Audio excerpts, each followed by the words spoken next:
இருக்கு. இதுல சாப்பிட்றது சுத்தமானதான்ட்டு யோசிச்சிங்கன்னா அது மேலக்கு ஒரு மெழுகு போன்ற கோட்டிங் இருக்குது. அது எந்த ஒரு தூசையும் மாசையும் சேர விடாது.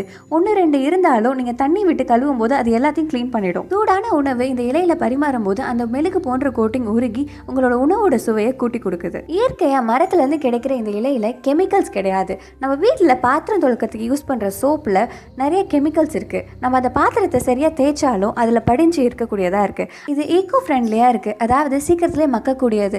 மற்ற பிளாஸ்டிக் பொருட்கள், பேப்பர் பொருட்கள்லாம் பார்த்தீங்கன்னா ரொம்ப நாள் எடுத்துக்கும். ஆனால் இது வித்தின் டேஸ்லேயே மக்கிடும். இது தண்ணியை உறிஞ்சாது. நீங்கள் சாப்பாடை எப்படி வைக்கிறீங்களோ உங்கள் சாப்பாடு அப்படியே இருக்கும். இதில் இவ்வளோ நற்குணங்கள் இருக்குது. இது அப்படியே சாப்பிடலாமான்னு கேட்டிங்கன்னா கூடாது. ஏன்னா இதில் ஸ்டார்ச் அதிகமாக இருக்குது. அதை உங்களால் செரிக்க முடியாது. இதில் டீ செஞ்சு குடிக்கலாம். ஒரு நாளைக்கு 2-3 தடவை இந்த டீயை குடிச்சிங்கன்னா உங்கள் இளமை